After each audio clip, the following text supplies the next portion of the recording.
ऐसे दिन में ये ट्या ट्या करने वाले हैं ना विरोधी, सिर पटक कर बैठ जाएंगे। जनता इन्हें बोलने नहीं देगा। बच्चा बच्चा भी बस चुप हो जाओ, तेरे दिन सुन ली तुम्हारी ये बकवाद। अरे सामने प्रमाण दिखा रहा है, दास ने गला पड़ा लिया और जेल तक जा लिया इस सच्चाई को ऊपर लाने के लिए, और ये फिर भी बकवाद कर रहे हैं। इस दास ने तो न्योछावर कर रखा है जीवन परमात्मा के लिए। परमात्मा के बच्चों तक इस तत्व ज्ञान को पहुंचा कर छोड़ूंगा, चाहे कुछ भी बीतो मेरे साथ।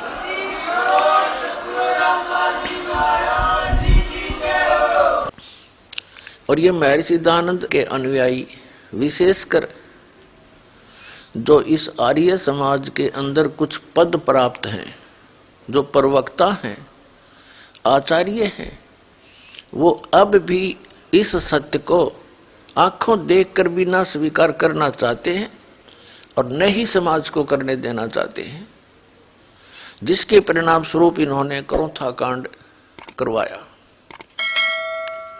ऐसा जालिम कर्म ज्ञान का उत्तर ज्ञान से देना चाहिए, लठों से नहीं।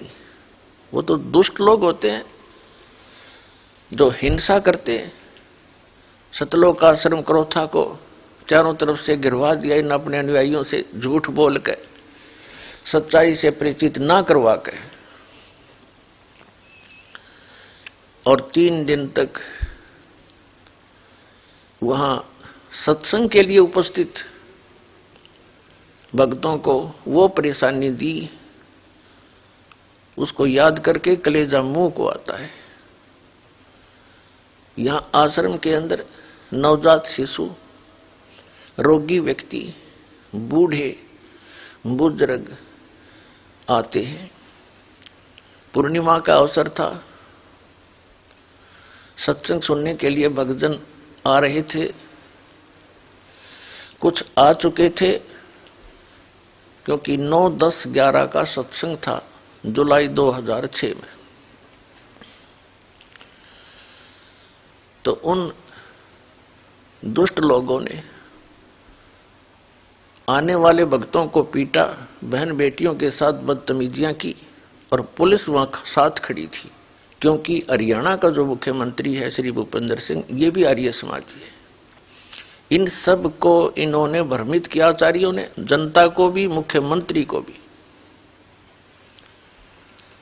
कि आश्रम के अंदर बहुत बुरा कर्म होता है। सच्चाई नहीं बताई कि दयानंद के अज्ञान की खाल तार दी, उनको भ्रमित किया। और जिस कारण से पुलिस के समक्ष मुख्यमंत्री की सलाह से 3 दिन तक वो परेशानी पैदा की, हाहाकार आश्रम में मची रही। रोगियों को दवाई नहीं, बच्चों को दूध नहीं, क्योंकि बाहर से कोई भी सामग्री अंदर नहीं आने दी। और 3 दिन भूखे प्यासे भय के वातावरण में जीवन व्यतीत किया।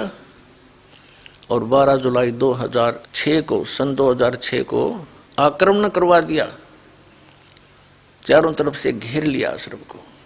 आश्रम में उपस्थित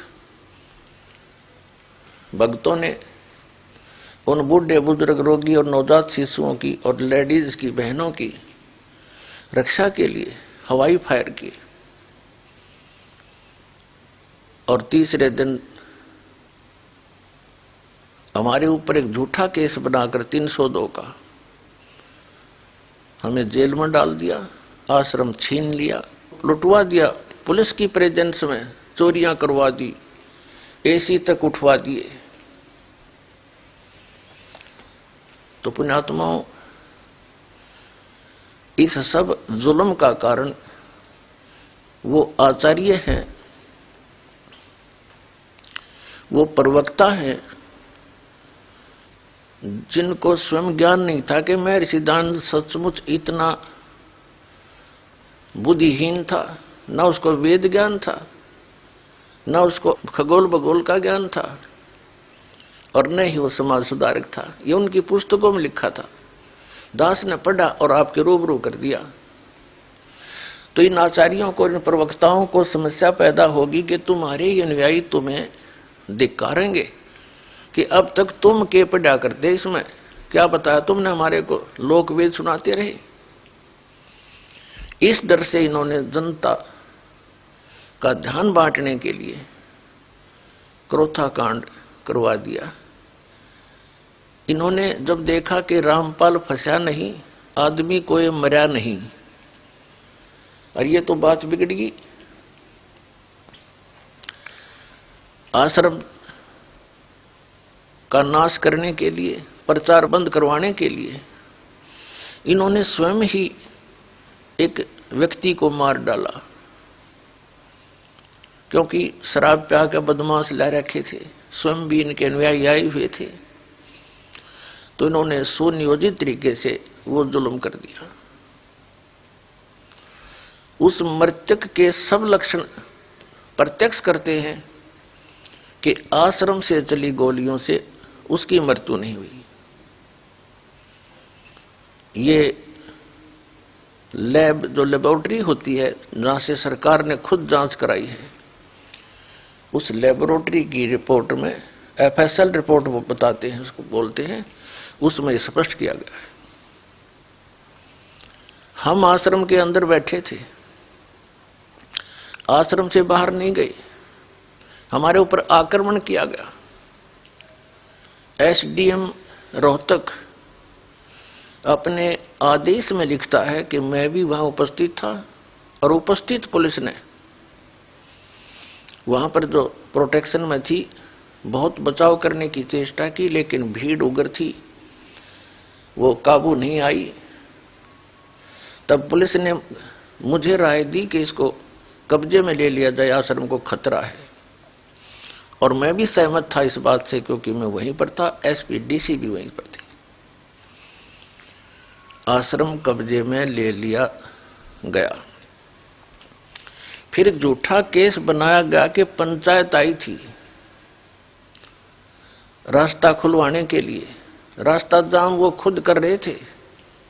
तो ऐसा जुल्म इन लोगों ने किया हमारे साथ। वो तो परमात्मा ही इनको सजा दे या इनाम दे, भगवान पर छोड़ते हैं, लेकिन हम अपने परमात्मा पर गर्व करते हैं कि उन्होंने ऐसे जुल्म किए, फिर भी हम सुरक्षित, और आज ये ज्ञान शिखर में पहुंच गया। इन सब फिटे मुंह हो जाएंगे।